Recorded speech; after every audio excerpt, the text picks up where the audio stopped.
আজকে আমাদের দেশের মানুষের সামনে এখনো প্রশ্ন যে আমরা আমাদের যে মুক্তিযুদ্ধের চেতনা, স্বাধীনতার চেতনা আমরা এদেশে এ পর্যন্ত কেন বাস্তবায়ন করতে পারলাম না?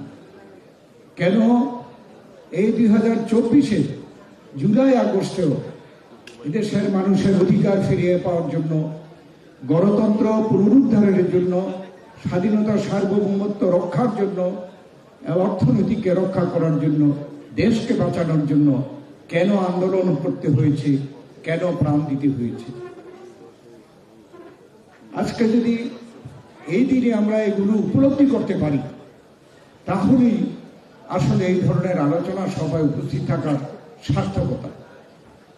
কারণ আমরা কথার কথা অনেক সময় অনেক কিছু বলি, কিন্তু কাজের বেলা আমরা করি না বা করতে পারি না।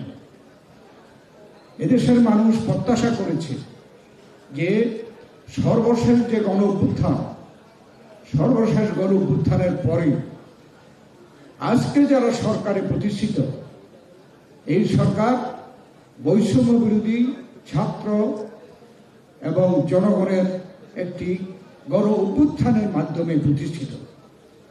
সবাই আশা করেছে যে এ পর্যন্ত যে জন্যে এদেশের মানুষ আন্দোলন সংগ্রাম করেছে, প্রাণ দিয়েছে, সেই লক্ষ্যে এই সরকার থেকে ইতিবাচক সকল কার্যক্রম বা ইঙ্গিত জনগণ পাবে।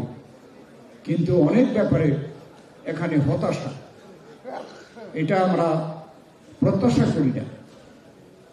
এই সরকার যখন দায়িত্ব গ্রহণ করে, আমাদের দলের মতো দল, সর্ববৃহৎ জনপ্রিয় বাংলাদেশের দল, এই সরকারকে সমর্থন দিয়েছি এবং প্রত্যাশা করেছি যে অতি দ্রুত এই সরকার জনগণের যে মৌলিক প্রত্যাশা, জনগণের অধিকার, ভোটের অধিকার ফিরিয়ে পাবে এবং জনগণ তাদের নির্বাচিত পছন্দমতো ব্যক্তিদেরকে সরকারে বসাবে এবং সেই সরকার এই বাংলাদেশের সেই লক্ষ্য অর্জনের জন্য তারা এগিয়ে নিয়ে যাবে।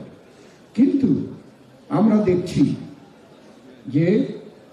যে স্বৈরাচার ফ্যাসিস্ট সরকার গায়ের জোরে ক্ষমতায় থাকতে চেয়েছিল, তারা কিন্তু এই আন্দোলনের মুখে পদত্যাগ করতে বাধ্য হয়েছে এবং এই দেশ থেকে পালিয়ে যেতে বাধ্য হয়েছে।